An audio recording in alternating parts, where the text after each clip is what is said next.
My name is AJ Riedel. This is Thriving Through, the podcast where each week I have real conversations with self-employed consultants about what it really takes to build a profitable consulting practice.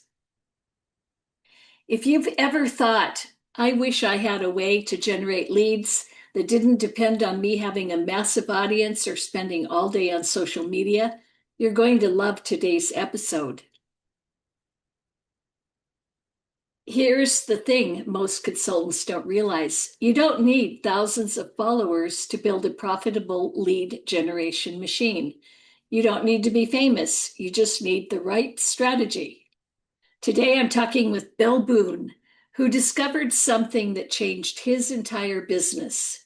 He realized that by bringing together other experts, by curating valuable content and positioning himself as a connector, he could generate qualified leads, build his email list, and create revenue without relying solely on his own platform. What he's developed is a strategy to do summits. And here's what's really powerful. The summit strategy works whether you have 5,000 people on your email list or 50,000 people, or maybe none. The math is compelling and the conversion rates are nothing like direct outreach. In this conversation, Bill walks us through exactly how virtual summits work, why they're so much more effective than webinars and other lead generation tactics, and importantly, how you can start running one even if you think you're too small or too unknown or don't have an email list. Welcome to this episode of the Thriving Through podcast. Today, I am absolutely thrilled to be talking to Bill Boone. Bill is an expert in a lot of different things, but especially in the area of summits. And Bill is a longtime friend. He and I went to graduate school back in the mid 80s. That's kind of aging us, showing everybody how old we are. But we were great buddies at UCLA when we were in graduate school together, getting our MBAs. So, Bill, it is so delightful to have you today. Yeah, thank you very much for having me, AJ. It's a pleasure to be here. Well, wonderful. The podcast, the name of this podcast is called Thriving Through. So my first question is, what does thriving through mean for you? That's probably that definition of what thriving through it means has probably changed over the years if I would think about it. Because, when you're, say, the young, hard-charging MBA, then thriving through just means, you're gonna change the world, you're gonna break through everything, and it's gonna make you thrive.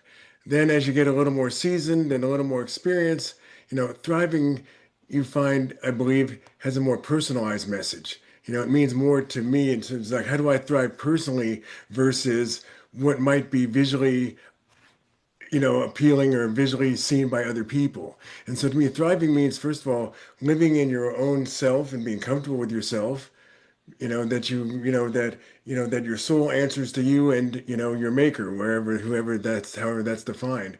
And so, and thriving can be that, you have the life you enjoy. You have to be surrounded by the friends and the family and the love that you want to have around you. Thriving just becomes so much more than a single thing because thriving is all covered, to me, covers all aspects of your life. Yes, absolutely. And would you say that you are thriving? I feel pretty good about things right now. I mean, I'm doing something I love, both work, I'm in love, and things are good, and I'm healthy, and I feel fine. So Wonderful. yes. Cool. All right. So let's start out with your path to being a self-employed consultant entrepreneur. Because when you graduated, got your MBA, you went the traditional corporate route, right?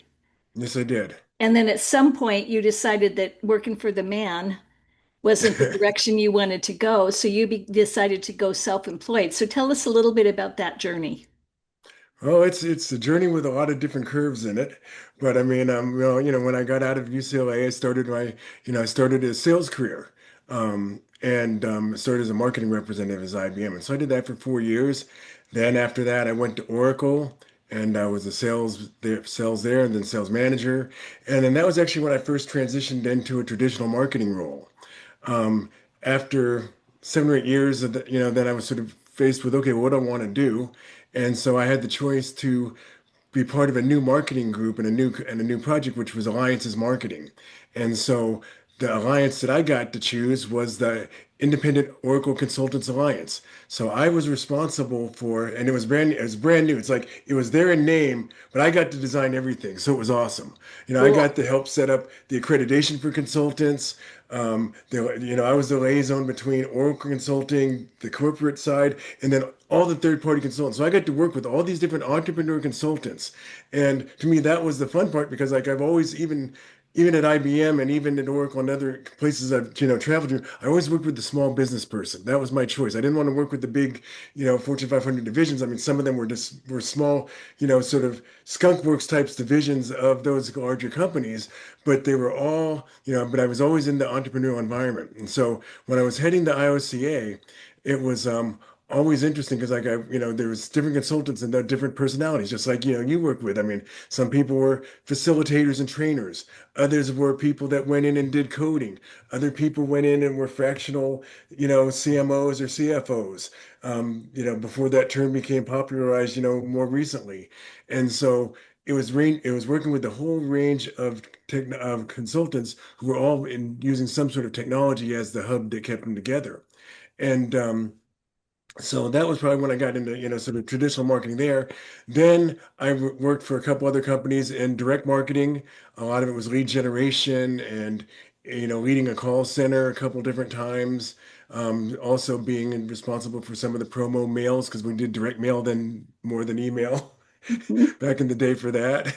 And so, and then was part of the transition though at different companies where that they were getting rid of direct mail and going to email. So I've done a lot of that in my career. But then the thing that really transitioned me out of corporate was there were two things.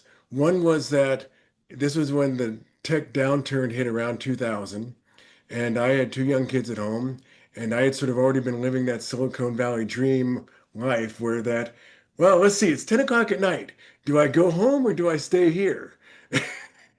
And so I I had been doing a lot of that, because I mean, if I had to be back at 5 in the morning and it was already 10 and 11 and I'm still there, do I decide, well, do I want to, I can get more sleep if I stay here, even though home was only a half-hour commute. It wasn't that bad to commute. It was just a matter that, I could go to bed and instantly fall asleep and then instantly Right. get up and be ready to go again. And Which sounds so, good, but not yeah. conducive to having two young children. That's correct. And then besides that, then when a couple different IPOs didn't happen and founder stock and things like that also didn't become what they were supposed to be, then it's kind of like, well, let's see, let me do something that's going to be good in good times as well as bad times. And so then I got my insurance license and I became an insurance agent. And so I worked in insurance for 20 years. Most of that is an independent, although I did a stint as a manager at AAA where I ran a couple different branches as an insurance sales manager there. And so, but then I always knew that I wanted to get back to doing my own thing. And because again, the people that I worked with when I worked with all those entrepreneurs, that was the excitement for me. It was like, even though I wasn't an entrepreneur directly, working with them, helping them with their day-to-day problems, seeing their frustrations, seeing their wins even more so, being in that environment, that was what I knew I wanted to be when I grew up, so to speak. And so the first business I started was a marketing agency. Because I'm in marketing background, and I was working with people on branding and setting up their organization to, like maybe they had one product, and then I helped them start. Well, let's identify what would be your second and third product. Let's take your business from sort of that one product trick pony to develop it and make it something that is, going to be a sustainable company that's going to be, around for a while and pay your bills. Hmm. And so that was fun because it was working with a lot of people who had a lot of great ideas. Some of them were ones that were marketable and others weren't. And and it was fun to be part of that. Because there was again, it was the excitement of it and the way that I was working. A lot of those I felt like they were my, it wasn't my company from an equity point of view, but it was my company because like I'm helping make this happen. So I got to take part in the excitement, the part that that if you're a true marketer getting a message out there and helping create something, that's the most exciting thing to me anyway as a marketer. Yes, right. And so I got to live that every day with 4 or 5 different clients in several different areas. So that was exciting. And then ultimately, um, then, internet started getting a lot more powerful. Then there are a lot more different online business models. And so I was saying, well, let me see if I can do some online marketing. So I tried, doing drop shipping and affiliate marketing. And, I started trying all these different models. And some of them made money, some of them didn't. The one that made the most money, Amazon FBA, I hated because it was 16 hours a day managing buy boxes. I mean, what you do is you'd get on a product and then maybe a couple other people get on the product. And when there were 4 or 5 of us on the product before, we're all making decent money. The project margins were good. And then you get somebody in there who would just almost do like it's a fire sale. Like they Oh would boy. take, we would go from where we all had a comfortable 20, 25% product on a per item, and they would drop it down to where how are they selling it for that? That's below my cost. Oh, ouch. What does And so FAB stand for? no, Amazon and FBA, fulfillment by Amazon. So that's like, Oh, okay. so if you are, you put your products, you send them to that. Part of what you do is when you get products, taking them in as a wholesale, then you have to package them and ship them to where Amazon tells you to ship them to. So they will be in various Amazon warehouses across the country, and then they will ship them from there. And that's how you get to be part of Prime, so that your products go out for shipping free and stuff like that. So it Hmm. makes you more competitive rather than trying to ship it yourself. Right. Um, Because you can't compete. It's impossible to compete with Amazon. Yeah, and Amazon takes its little cut, but it's but it would still be worth it until you'd have somebody who'd completely destroy your profit margin. And so having to watch that all the time was like, especially as I was growing and I was adding more and more products, that meant that many more buy boxes to have to manage. And so some of them would be good, and then some of them would just be the natural place where, geez, it's not selling. Do I need a lower price? So it was just getting to be a big, it was stressful, to be honest, and not really the stress that I was looking for. Hmm. And so, um, and that made me do some thinking. The main thing I was thinking about is like, well, it's making me money. Why am I unhappy? Sort of, if you go through school and everything else, and you're taught like, well, if you're making money, you should be happy. And it's like, and at that point, and at this point, it's like, since I was thinking, well, if I'm going to make $100,000 a year doing this, and I'm not happy, there's got to be more. Right. And so so I sort of took an introspective look and sort of, really thought, well, let's see if this isn't making me happy, what is? And then I sort of found out then I sort of took a deeper dive looking back at my life, saying, okay, I started these other business. Why didn't I like drop shipping? Why didn't I like this part of affiliate marketing, say CPA marketing, where, you're buying ads to, sell products and stuff that way. And or why didn't I like doing the Shopify or the Etsy thing, or why did I want to do this? Um, and it became thinking like, well, none of those really fit my personality in terms of where I feel that I'm mostly truly and authentically me. I mean, you've known me as long as you've known me. I'm a people person, Mhm. and I'm somebody that a lot of people view as, a leader who they like to take my advice and they will follow and go along with me and stuff, but they usually like to see me pull in the lead row, and then, people will follow me off a cliff. And so, and I'm thinking, yeah, and this and here and these other businesses, I was just sort of grinding by myself, you know, and also it was just numbers work. A lot of it's data driven. I mean, that Amazon, when it comes down to it, and if you're running any profitable e-commerce store, it's really a lot of data. And if you want Mhm. and to know what are the trends, what are the products selling, how much inventory do you need to have? I mean, so you're doing operations, you're doing logistics, so you're also taking in products, getting them to the right warehouse and all that stuff. And I'm thinking like, yeah, that's not, that wasn't fulfilling. And that's what I'm Right. saying. And that's when it got to the point where that, yes, the money is not making me happy enough to keep wanting to do this because I'm feeling miserable most of the time. I could do it, sure, you know. Um, and so given that option, and taking that look at myself, I said, well, what's going to make me the most happy? And and so I started a coaching business. And so, as I was trying to get, and so I'd get a client here or there and didn't really have a true lead generation magnet, but here's what my coaching message evolved over time. Because at first was just helping people in general life and business coaching in terms of helping them wherever they were. And now my message has evolved over time to where that now I know who I help for sure. It's 40 plus entrepreneurs who may have tried something before, are looking to pivot, are looking to do something different to find that fulfillment, and then I help them find out what that is, and then I help them launch it. I love that. So I I have go to by stop. the I have to stop and highlight that because that is one of the best I help statements that I've heard. In my work with consultants, a lot of them don't want to be really specific about what they do. And I love what you just said, that you've got crystal clear clarity on who you work with and what you can provide them. So that's beautiful. absolutely.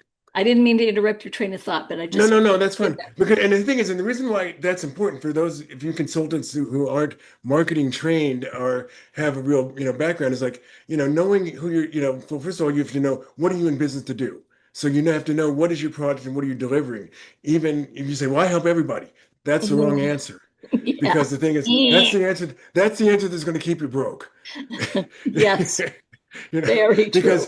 because you can't serve everybody the same way.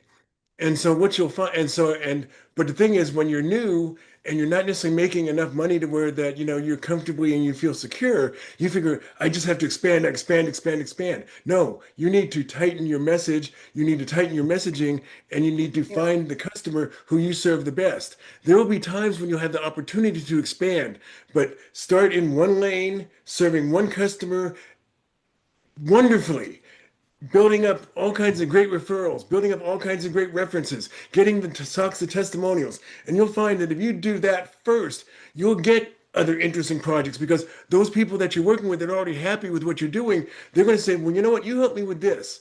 I've got this other thing. Could you help me with that too? And when they say, and then that'll be the place where you'll get to do those offshoots, those unique things, those things that you say, oh wow, this would be a great project because like nobody's ever done this in the marketplace before, and they're asking me to help them do that. There is such an excitement to that, to where that you feel that you're making a market, or you're gonna, or the company's saying, look, we're ready to pivot, we need to do this. And we trust you to help us do that. And then you feel a responsibility that you're going to get that company to its future success,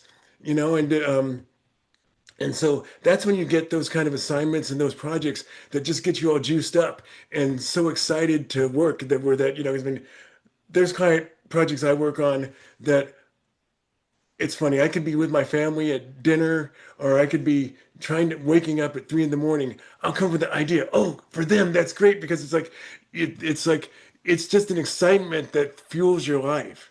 And Right. if you find that you're serving the right customer and you're doing the things that you want to be doing for them, then it is the best place to be. And then you find out like, wow, they're paying me for this too. Hey, Yeah.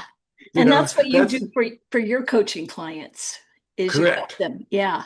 So tell me a little bit about, so you decide to go into coaching, you've narrowed down, you know exactly who you want to work with. What happens next? Okay, so I decided who I wanted to work with, and then I figured, okay, well, how do I find these people and whatnot? And this is, let's say around, and I probably finished this message because this part of my consultancy is relatively new, was about summer of 2024.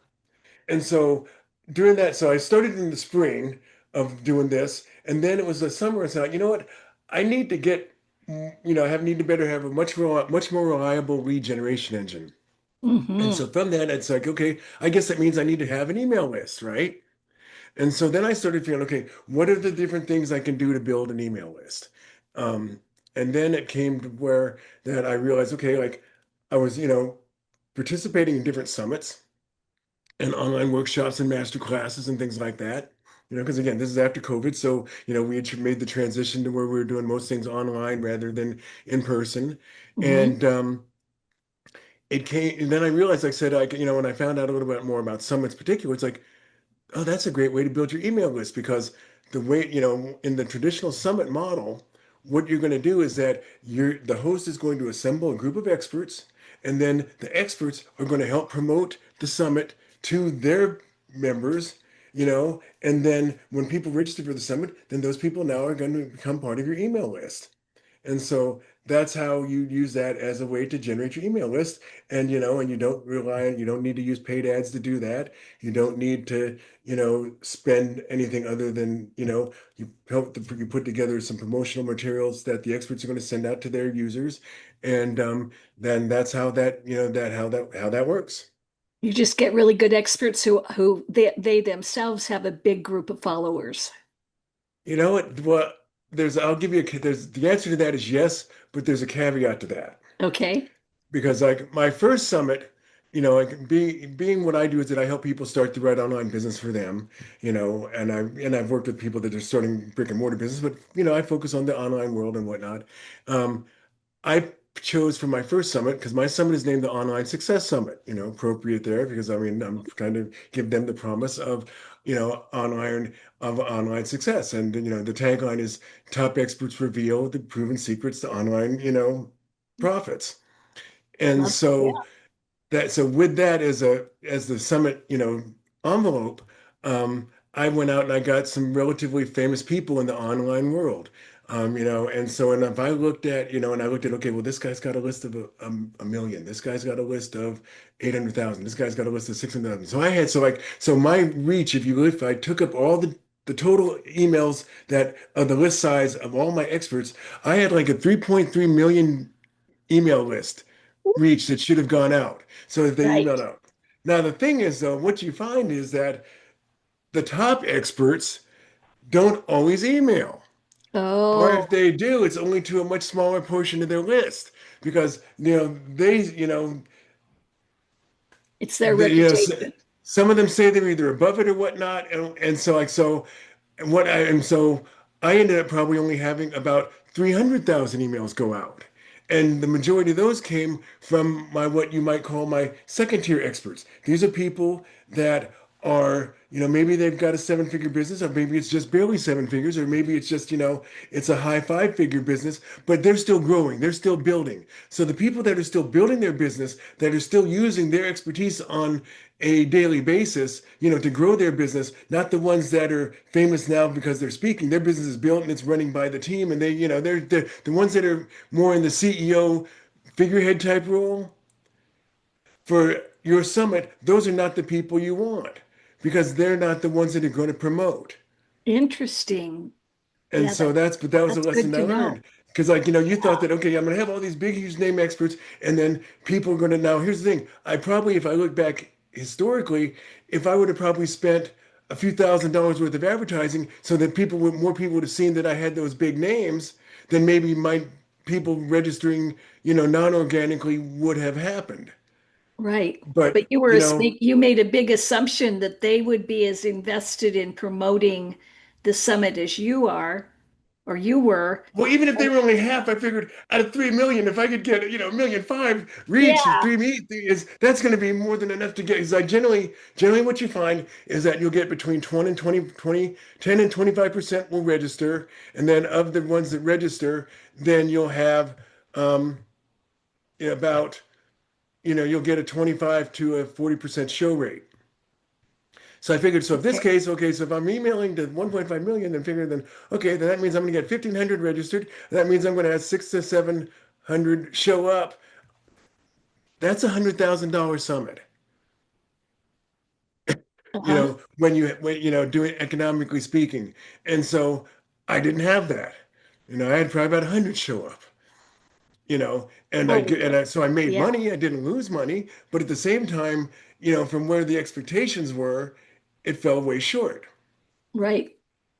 And then so on my second summit, um, which was the real estate success summit, which is more and was done with an expert from my previous summit, who asked me, well, wait, when are you going to do a real estate summit? And I said, well, whenever you decide you're going to partner with me. And so then that's how that led to that second summit, is where that it became a partnership, and we did this summit. We had a group of experts. None of them were huge, huge names, and we had twice the emails go out and twice the show up rate, and made twice the money than the first summit with a much smaller audience, but because it was a more targeted audience, and and it went through the sort of re flow of a real summit, it worked out much better. Right.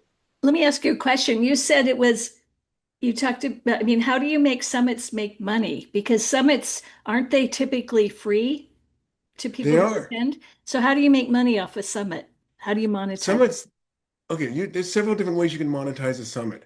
One of the first ways that you monetize the summit is that you can have a VIP. So what Okay. the VIP means, so people show up at the summit for free. Then let's say that, but we know that people are busy. Like let's say that, if they're really invested in the topic, like, wow, I'm really trying to learn everything I can about how to start an online business. I really want to learn everything I can, but geez, I'm still working, so I'm off this day, but then the next 2 days I've got to work, or that I've got to, or even if I'm not working, maybe I got to spend a half a day with the kids or something. There's some reason why people can't just see a whole day of something. So the first offering of the VP is the recordings of the summit so that they can watch them whenever they want. And so when I do my summits, the VIP section includes all the summit videos. You get the written transcript of the summit. You also Mm, get an audio, so that way you can listen on the go. So like let's say that so even after the summit's over, and you don't have the time to necessarily sit down and watch the videos, but you can pop an MP3.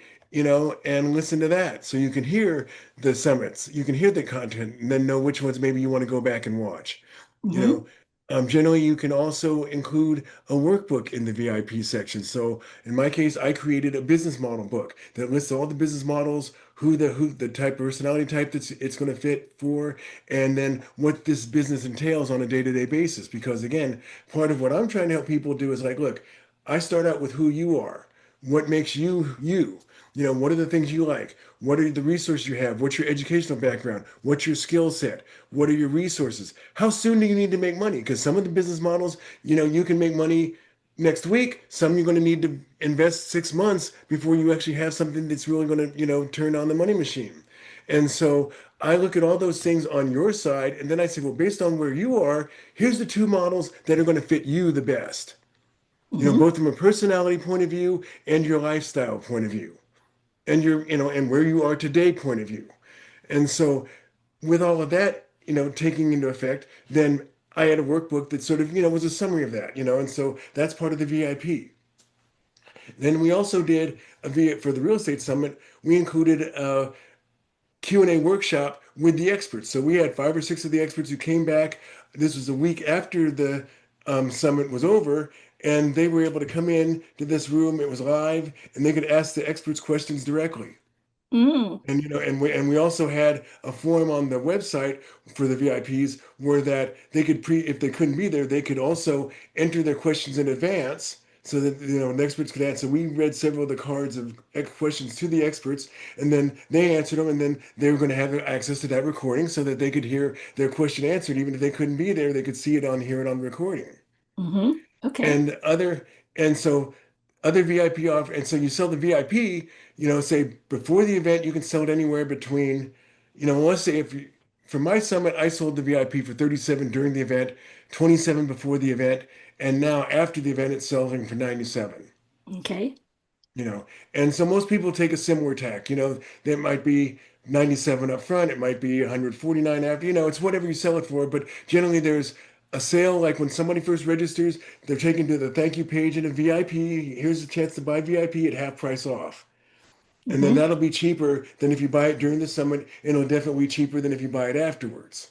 Right, right. What percent of people who register typically is there a typical percent of the people that register that then opt in for the VIP and pay for the VIP? It varies. And I'll say that because like, since I've done my two summits, I've been asked to be part of other people's summits. And so I help other people with some of their summits. And so using sort of I'd say that if it's something that is pretty unique, you can get probably 25 to 30% of and it's a lower price. It's, making a no-brainer, then you can get 30 to 40% um, sign up for the VIP. Okay, Um, if it's high price, if it's a higher price, you're making sort of a high ticket item, you can probably get 10, you can still get 10%. okay.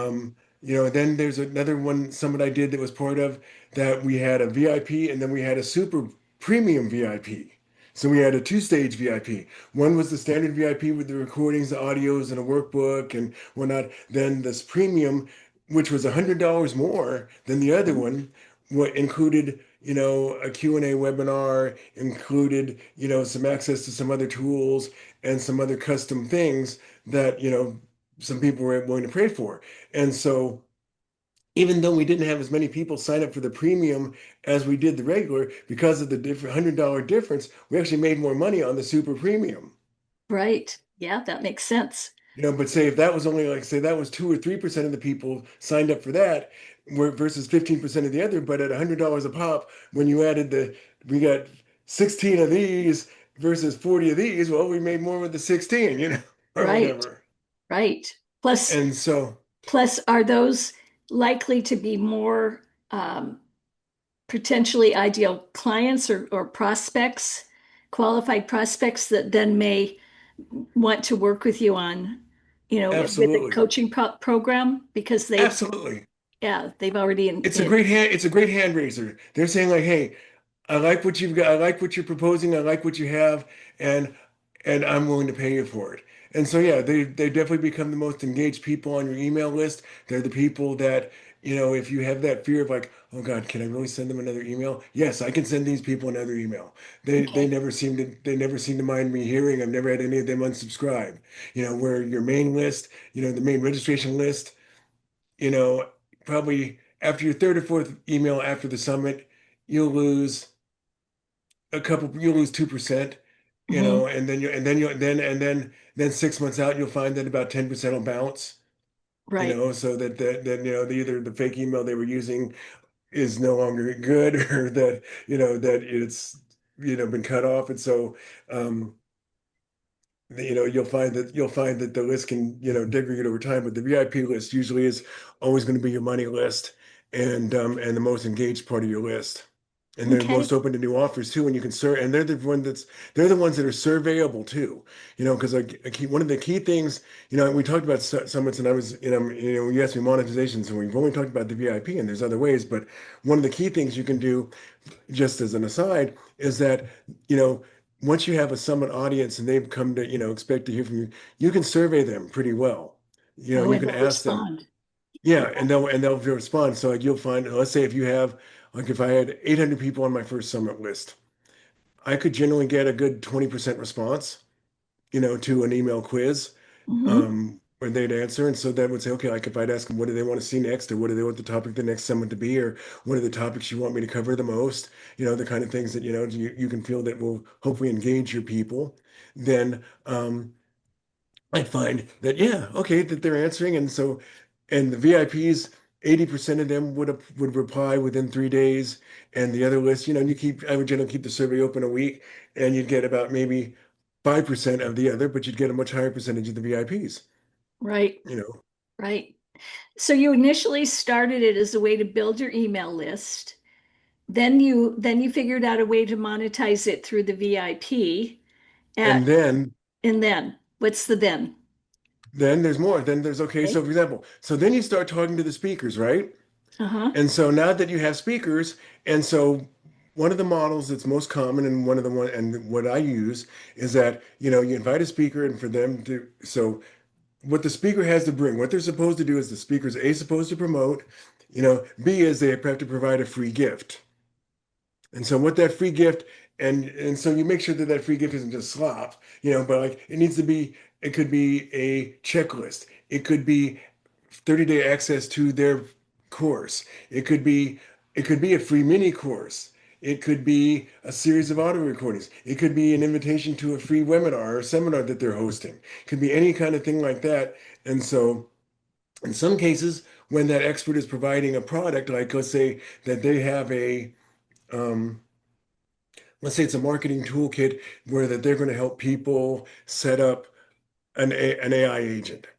And when you actually go there, you get to use this thing for 10 days for free. But then if you buy it, it's 197 a month or something like that, or 97 a month, or, 1999 one time or whatever. Well, you become an affiliate for that product. So that way that if they buy that product, I get paid an affiliate commission because one of the customers that came from the summit is now buying that product. So, because they're clicking on my affiliate link when they go to the Exactly. free gift. Right, And right. so then So they that get a sets me up lead, to be the it's a lead magnet for them, then they get business and you get affiliate fees. That's correct. So I Awesome. get the affiliate Okay. commissions on that. Uh-huh. And so now you're getting paid from the VIP, you're getting paid from that. You can also ask a sponsor, one of the and I'm doing this on one of the upcoming ones, is that you've got the speakers and you could ask them, would you like to be a sponsor? Oh, okay. You know, and oh, I can be a sponsor. What is that? Well, okay, what that means is we'll put like the AI Success Summit sponsored by or in partnership with your company. And that's $5,000 or that's $10,000. And so you make that money before you even make VIP money because you haven't emailed anything yet. So you can get the sponsorship money early and that keeps you profitable. That'll cover your tech costs and things like that. So that Hmm. even for somebody that say, I don't have a whole lot of cash to outlay this, like for example, one of the real estate ones I'm working with up, where my real estate partner on this, she's working and reaching out to several different brokerage type companies so I won't say the names, but they're big companies and two of them are in discussion with us to where that one might sponsor, like we might have one's going to sponsor one day, one might sponsor another day, one might sponsor a special conference afterwards. But, we're looking at a five-figure payday from these companies on this advertising, Right, right. to sponsor it. So that's Hmm. another way that you can make money, is to find a sponsorship, a lead sponsor for it. Okay. And then, And then and then, okay. there's also your products. Okay. I mean, you That's can what I do was just going to ask. Do you promote, because I assume you don't allow your summit speakers to sell during their presentation. no, they get to promote their free gift. They promote their free gift, but they can't pitch their services. But do you pitch your services or your follow-on offering during the summit, or is that something you do in the follow-up emails? That's something I do in the follow-up. I Okay. mean, basically, because the thing is like, I want the summit to be as it's promised. For people to come to learn about how to start an online business, or how to come and do a real estate deal, or how to learn how to use AI. Um, you know, And you and don't want so them to there's feel like it was a thinly, like most webinars today, free webinars, you're going to get pitched. I mean, that's just comes with the territory of yep. participating in a webinar. So with a summit, the expectation is I'm not going to get pitched, for half of the last day of the summit. And Yeah, that, it's not a one day it's not a one day to get you excited about what problem is you have. Then number two, where they transition into like, here's some of the solutions. Oh, and then guess what? Here's the solution. And it's yeah, going to cost you this, this, and this. Get out your wallets and credit cards. right. No, so the summit really is, from that point of view, I'd say agnostic, that where we really do try to provide value. And Hmm. and that's why the model hasn't collapsed. Because I mean, right now there's so many summits out there. And so far, for the most part, most people are keeping them true to form, where that, you come in, you're able to learn, you're able to take something away, and there's and one of the things in terms of my interviews when I talk to people, I always ask them like, and if somebody's looking to do this today, how would you recommend that they start? Or that if you were starting over, if you had to start over today with zero money, like some of the people here that we're talking to on my summit, what would you do? Hmm. And so I use that framework to where that, I make sure that they understand, that the speakers know that they're going to have to explain, how would I start all over again if I had no money and no email list already? Here's how I would start to build everything over again. And then they know that, there's no pitching of any cost of any product that has an expense to it. Okay. So you You give know, them a few suggestions of topics or some questions like that one question. Do you try to direct more? How involved are you in sort of finding out, directing their content or approving their content? before the Okay, summit? so sure. Well, we have a speaker intake form so that once, so, I basically send out an email, or in some cases, if it's somebody I know through somebody, that I either call them or I text them or whatever, and we go from there, and I get the speakers lined up. As we get a speaker on board saying that, yes, I'm willing to do it, then I send them what's called a speaker intake form.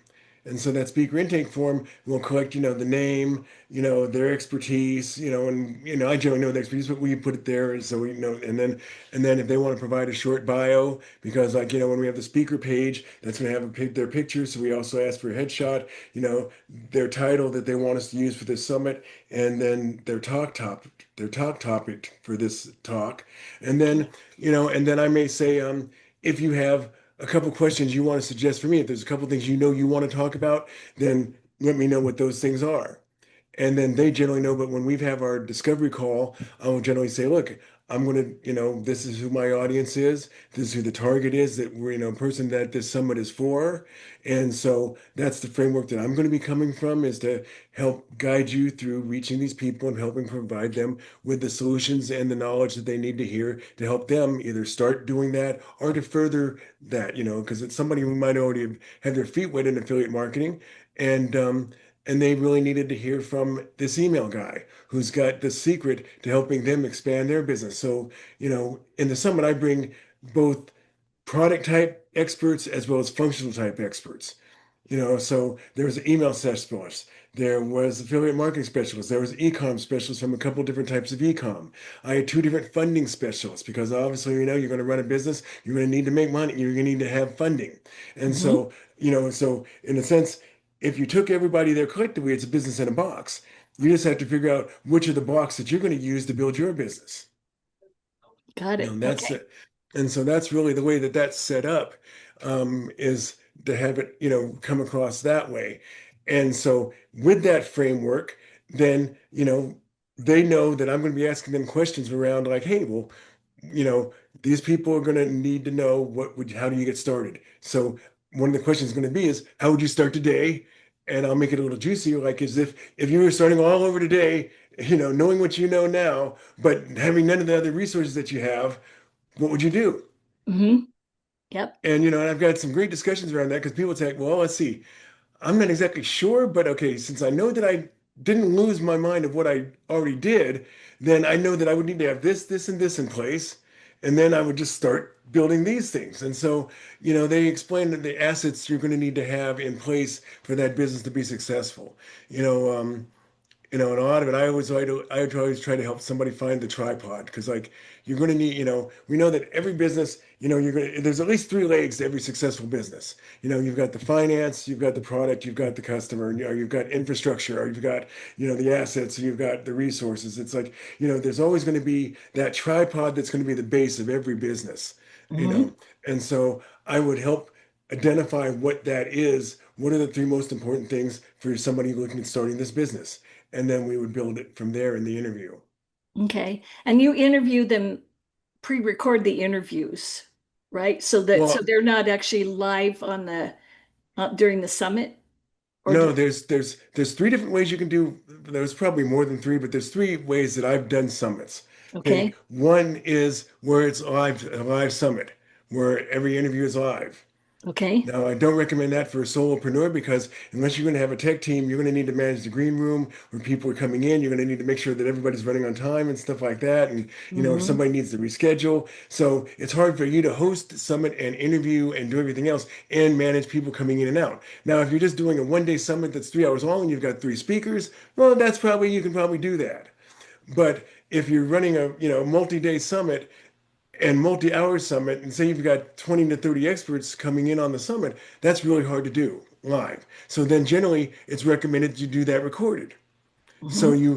so you'll have a discovery call with each speaker. Then what you'll do is, you'll schedule an interview, then you have the interview recorded, and then you'll have it played and you'll just set up your days. And each day of your summit, you release like the four summit speakers for that day. And you send out an email that says, hey, welcome to day 2 of the summit. Today we've got great content for you. Here's so and so, so and so, so and so, so and so. And that's when you release them. And by Hmm. the way, the day 1 summit speakers, they're available till day 2 gets released. for free. Okay. So you let them be available for free for 24 hours. Then Right. when the next day is released, then you cut that off and then you start day two. That's the Got incentive it. to get people to buy the VIP. Yeah. And Yeah. then and then what generally happens a lot of times is that okay, you get to Friday and then you do Saturday will cut it off, but then Sunday might be Sunday or a Monday or maybe Monday and Tuesday, you'll do 48 hours of free access for everybody. Okay. And then cut it off, but then you're selling VIP pretty heavily during that saying, look, if you want to, because if you came back here after the summit and you're trying to watch these, chances are you didn't get a chance to watch them all. And we Right. know that since you came back here and you wanted to see them, then, then just pony this up and, you'll be able to get that. And sometimes you throw in an extra bonus to incite somebody to, um, sign up for VIP and stuff like that. Because if they're already thinking about it and it's already a good deal, but then you can sweeten the pot a little bit, then that makes it a better deal, and you're going to get less resistance to people saying no and more people saying yes.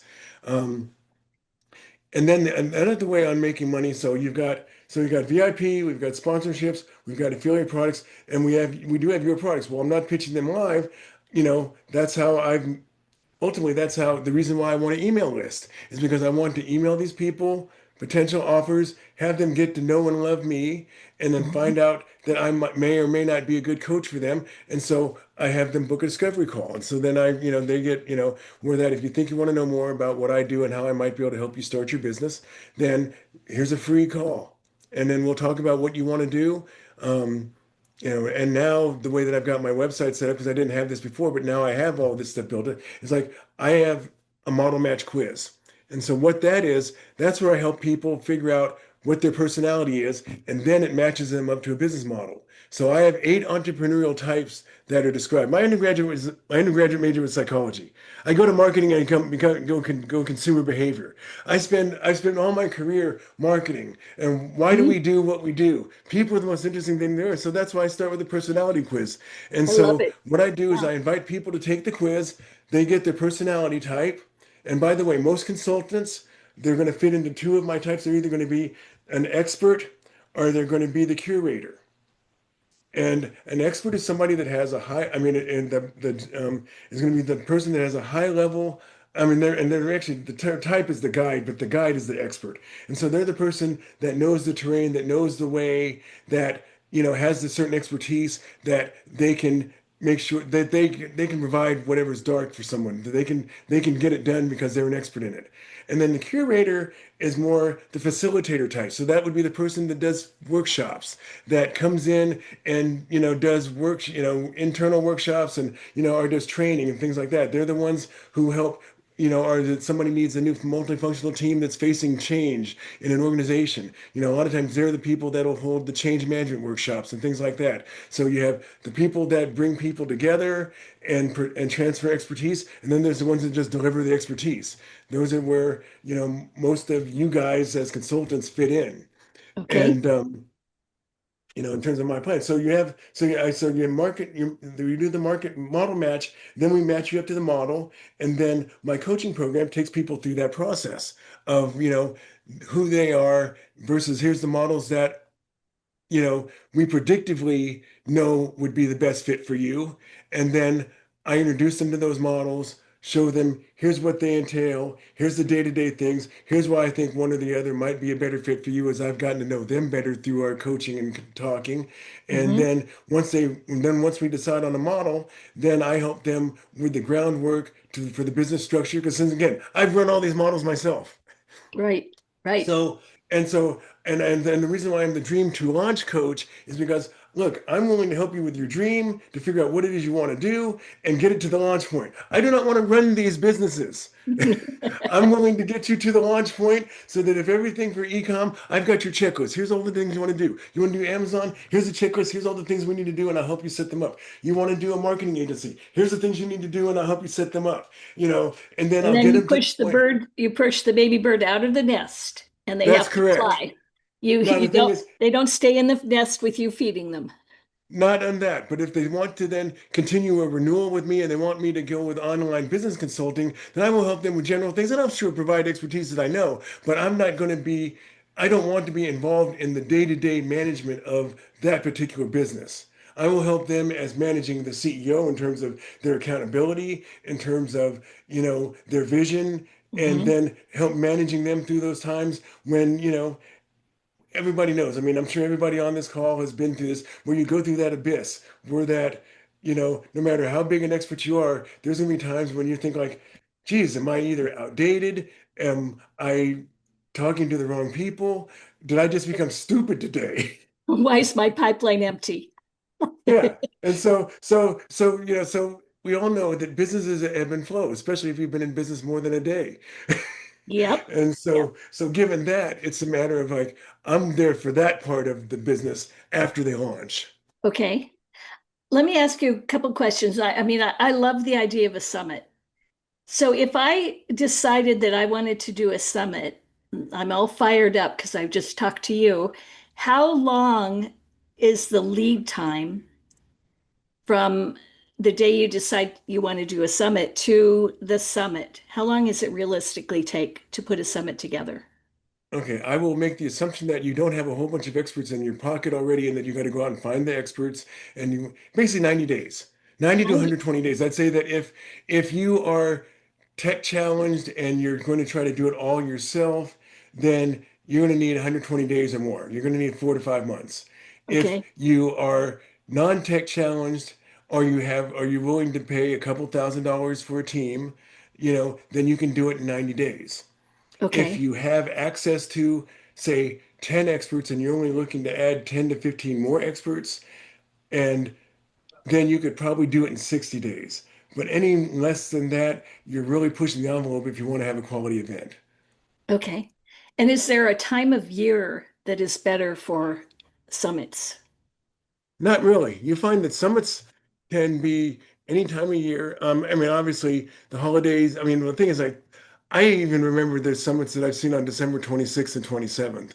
Whoa. But some of them are going to be more topic related. Like if you do like the beginning of the year, you'll see a lot of health and wellness type summits. Right. Because people at the beginning of the year are interested in health and fitness. Hmm. Um, And actually, during between Christmas and New Year's, actually, depending on the topics, could make sense because in the corporate world, that tends to be a little bit quieter time where people, absolutely, so there that people might actually have bandwidth that they wouldn't have at other times of the year. So I guess absolutely, they might. yeah, so you just have to kind of experiment on timing. Yeah, and because there's sometimes if you were going to talk about, a just there's going to be different times of year where something's going to be where it's top of mind. Hmm. So the thing is like the thing that you want when you're putting together your summit. So what you're going to do in that say 90 days. Let's say it's a 90-day framework. Well, within the first week, you want to come up with a topic. And then the next thing you want to do is you really want to define who your audience is and things like that. Who is it you're trying to reach? Because the thing is, you got to start your summit there. With Yeah, who is the audience? Who is this for? That's the biggest mistake that a lot of people make is that they don't decide on who is this for? Who am I trying to serve?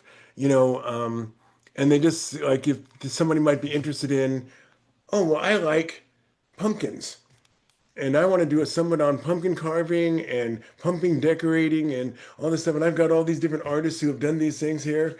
And but like if they haven't found out that there's enough people that are interested in that, you know, and but let's say that there's people that are interested in gourd carving. Well, they have to find that community and know how to reach out to it. But in general, let's say that that's not a popular topic, then because they're doing it because they like it, then they may have nobody show up at their summit, and it's definitely going to be exactly. harder to monetize. Right, right. Especially Now, something like that example, because you can probably learn all of that on the internet and through YouTube. Are people really going to spend time on a summit for stuff? And I think to me, one of the things that I think might is maybe more of a challenge with summits now is how do you counter the fact that knowledge is cheap these days. You can find pretty much everything on the internet and through AI. So how do you is that going to put the summit at risk? Because people will say, "Oh, well, it's an interesting topic, but I don't really need to listen to the experts anymore because I can find it out myself." How do you overcome that? Or is that an issue? Well, it's always an issue in the sense that some people are lazy. You know, some people are looking for, that magic bullet, so to speak. But I mean, ultimately, here's what's different in a summit.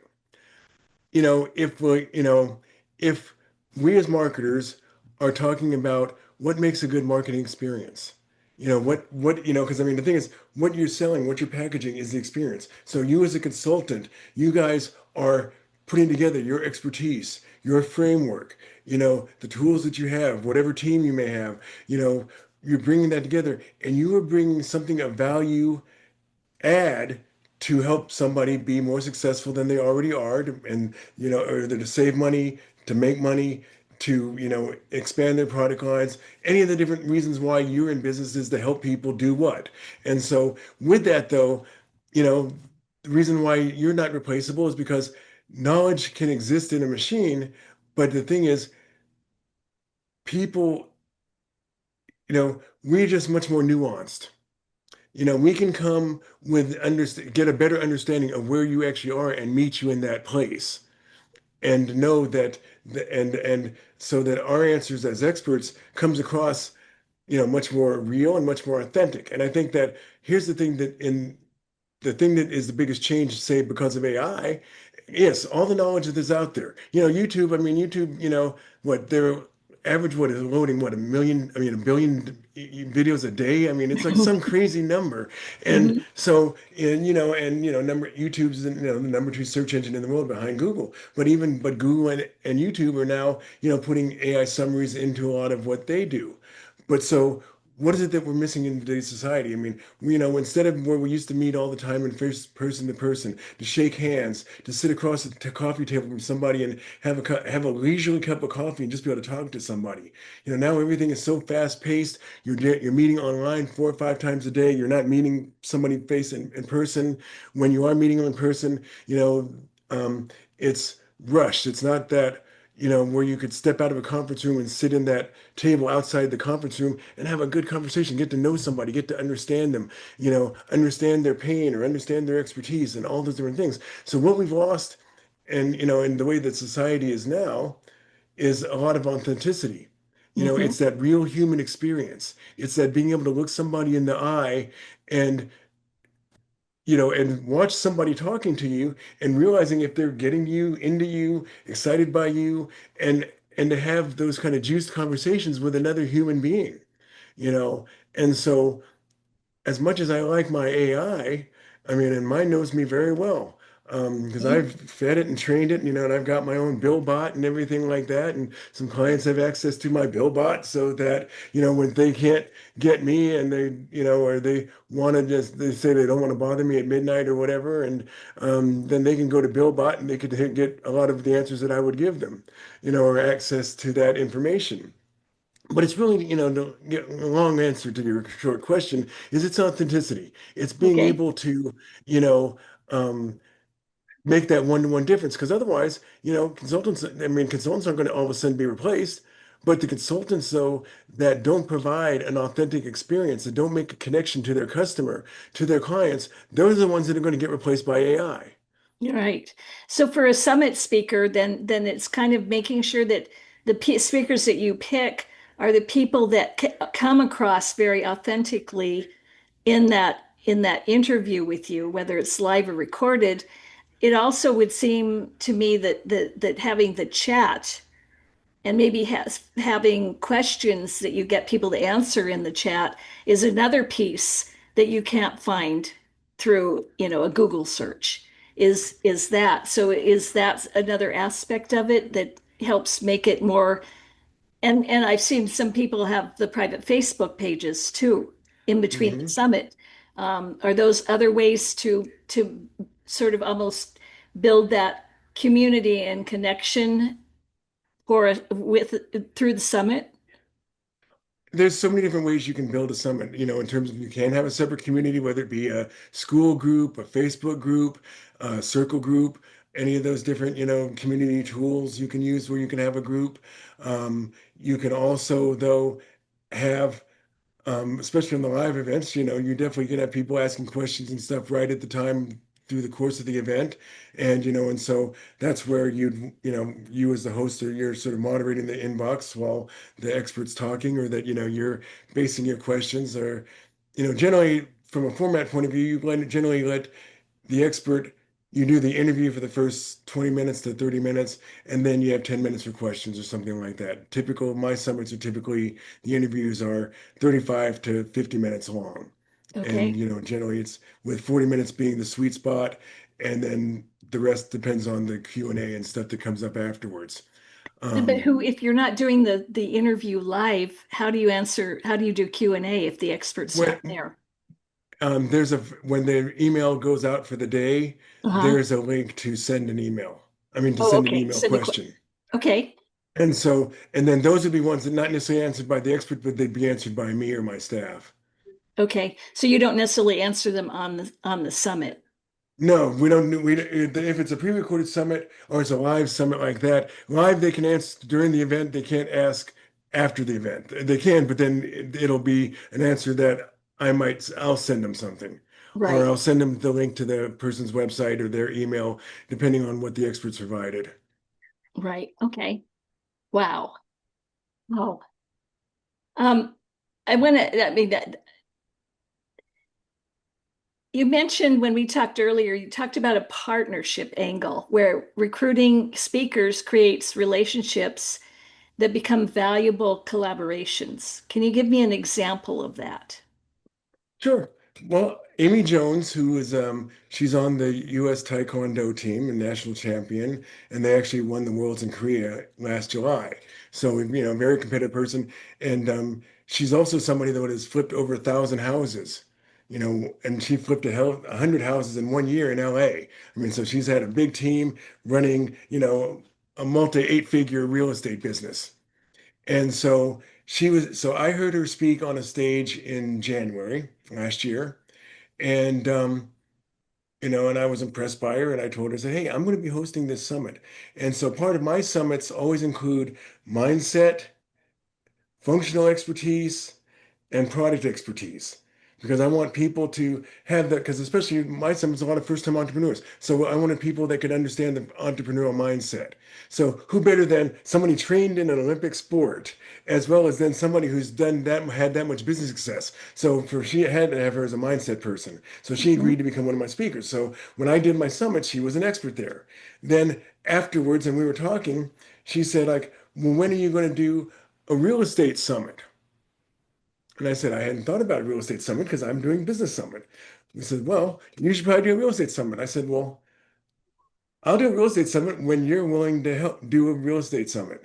And she said, okay, well, I hadn't thought about doing a summit. So I said, well, look, then why don't we co-host this summit? And so the Real Estate Success Summit was born. And Okay. so then she was the subject matter expert, and I was the summit matter expert.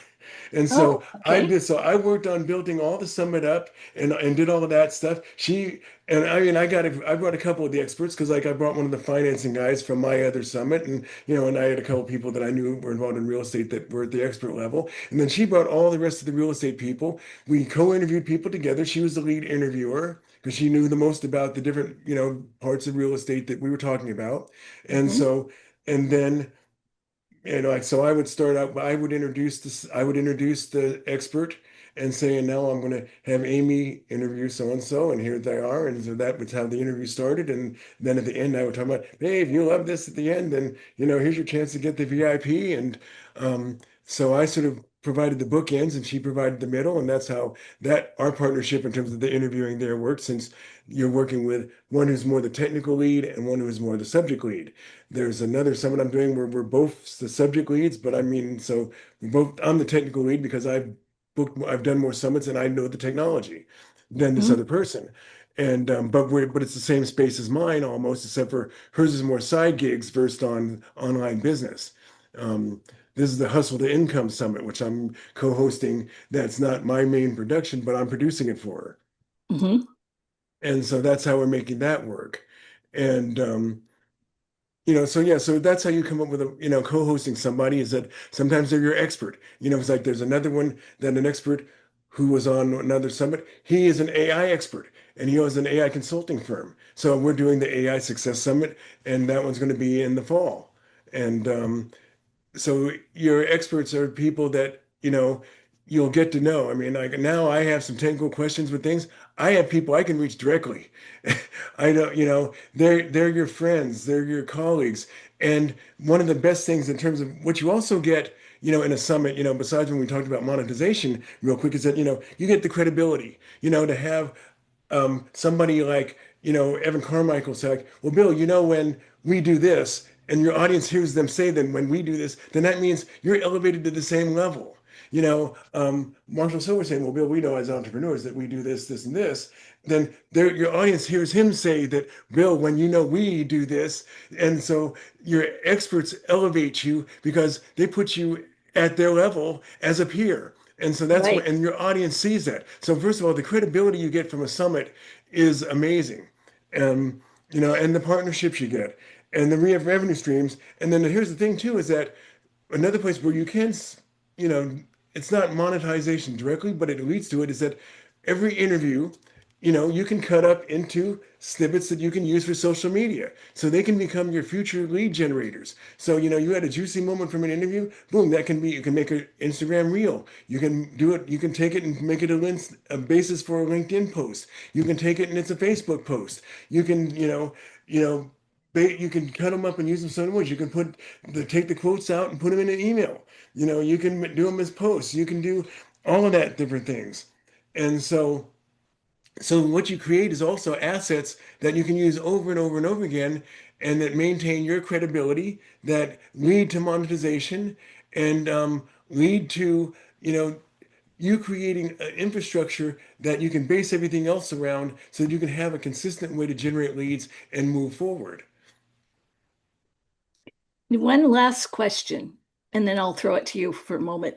For consultants who are listening saying, well, this sounds really good, but they think it sounds like too much work, what would you say? If you get out of your head, it's not too much work. That's the first thing.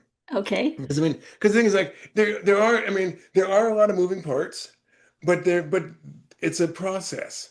I mean, like I've got a checklist that's probably got 300 items on it, and as long as you just go through the list, you're good.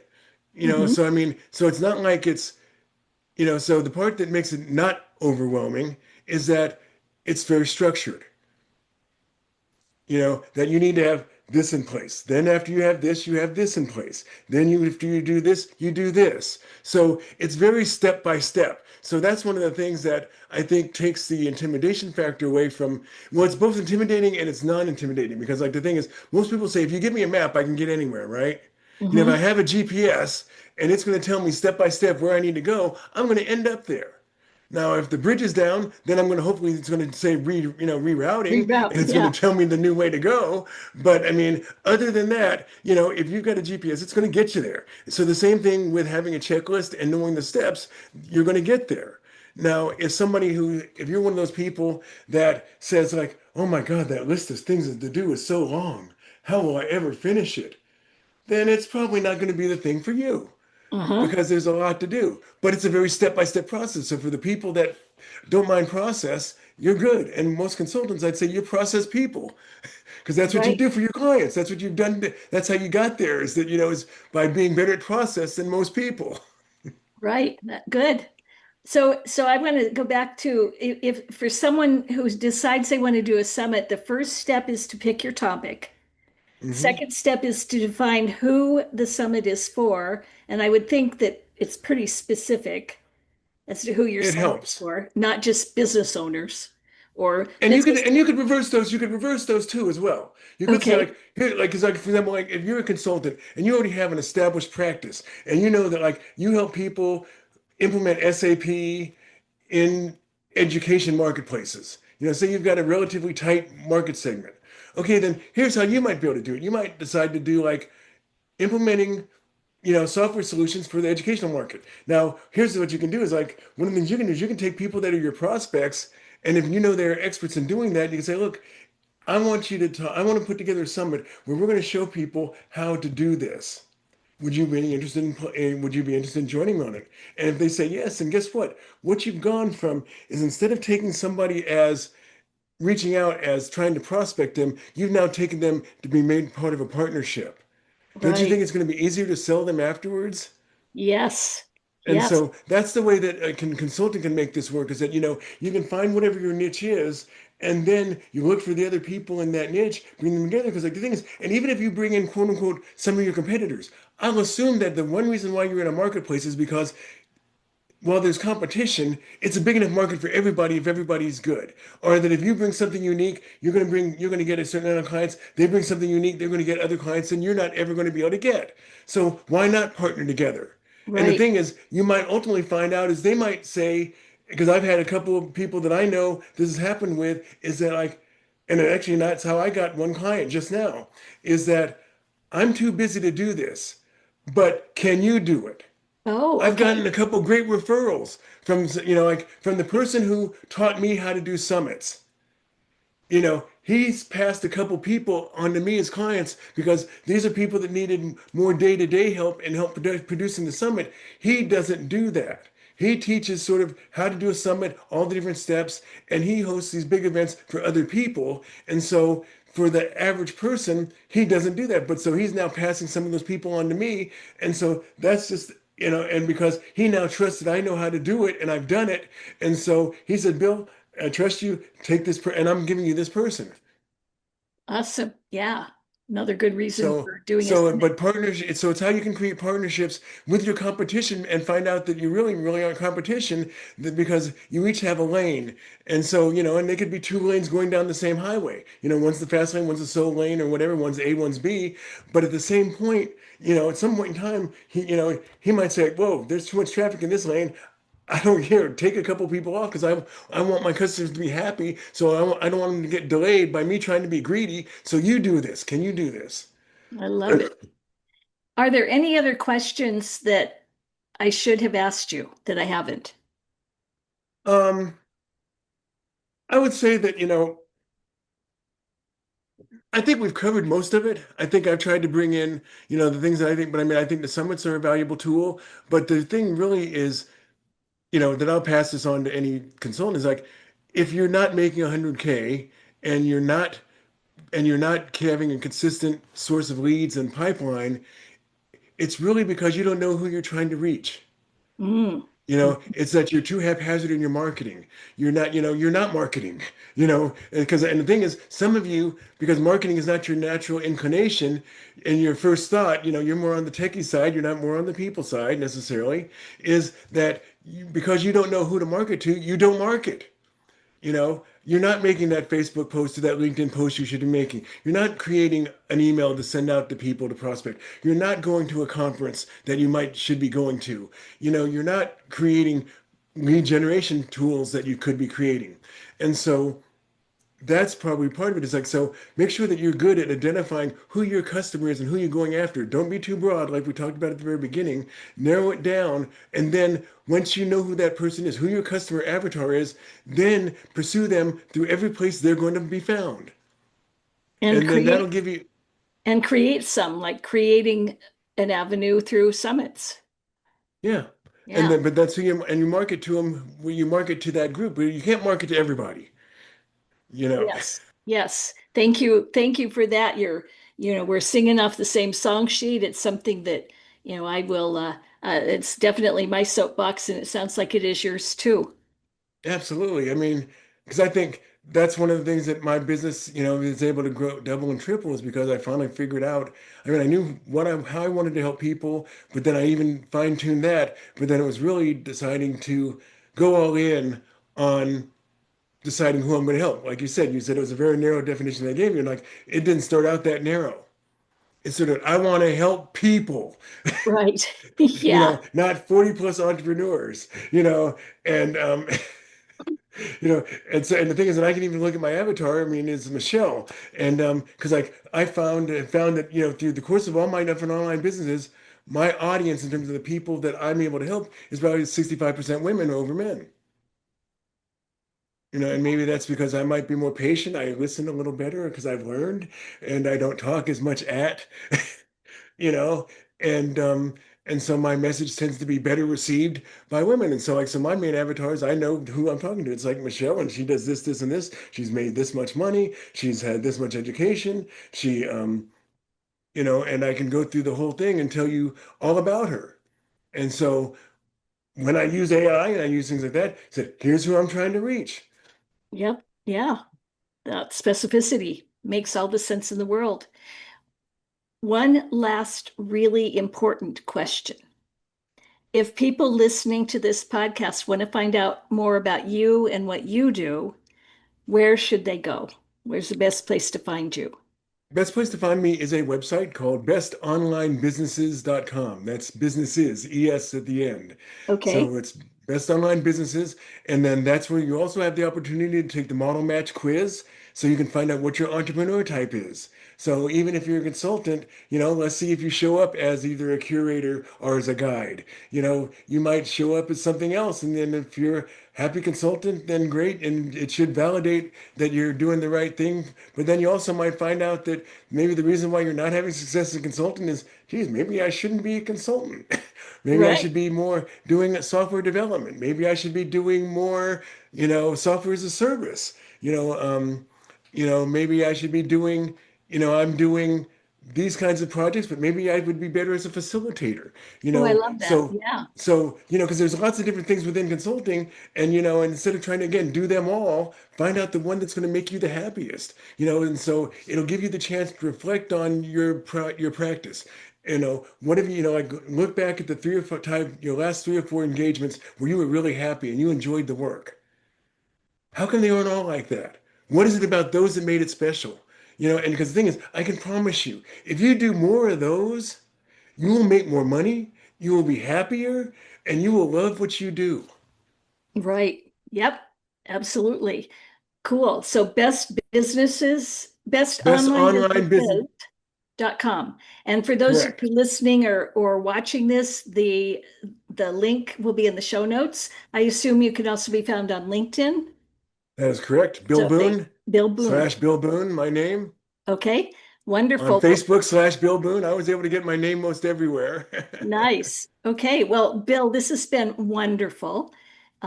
Chock full of information. I know that I have no doubt that even though it's a long podcast, it's going to be probably one of the most popular ones because it is so practical in giving consultants an idea of what they can, another way that they can look at generating leads and building their list and making money. So Hey, and thank by the way, if anybody reaches out and they want some information, I'll be glad to provide a basic summit checklist to help people get started, and we can go from there. Oh, awesome. Awesome. Very cool. That will be wonderful. All right. Well, thank you so much, Bill. Thanks, AJ. And for those of you listening or watching, until next time, keep thriving through. Thank you, Bill, for being here and for breaking down exactly how virtual summits work and why self-employed consultants should consider doing them. I think people are going to hear this and they realize that there's a way forward, a way to generate leads and build their list that doesn't require them to already be famous. Before I let you go, most consultants don't have a client attraction system. Do you? You've got expertise. The question isn't whether you can do the work, it's whether you have a system that consistently brings clients to you. Book a free client attraction system assessment with me. On the call, you'll get clarity on whether you have an actual system for attracting clients or if you're still relying on hope, referrals, and networking. You'll get clarity on which part of your process is broken. Is it how you're finding prospects, how you're staying top of mind, or how you're converting prospects into clients? And you'll learn the one change that would shift you from reacting to the market to leading it. This assessment is right for you if you're making less than 100K. No, you should be at 150K or more. And you want to stop guessing about why you aren't getting new clients consistently. This isn't a sales call. You'll get a straight diagnosis of where your system stands and what needs to happen next. The, the link to book your call is in the show notes. Until next time, keep thriving through.